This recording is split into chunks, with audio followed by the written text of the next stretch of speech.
গৃহস্থই নেদেখিলে হয় এডাল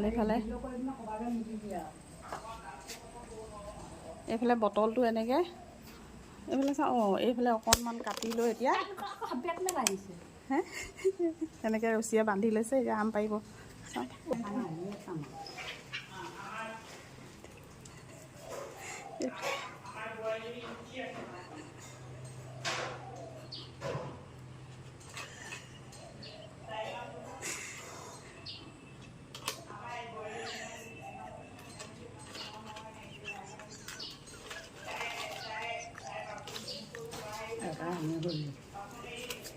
ভাল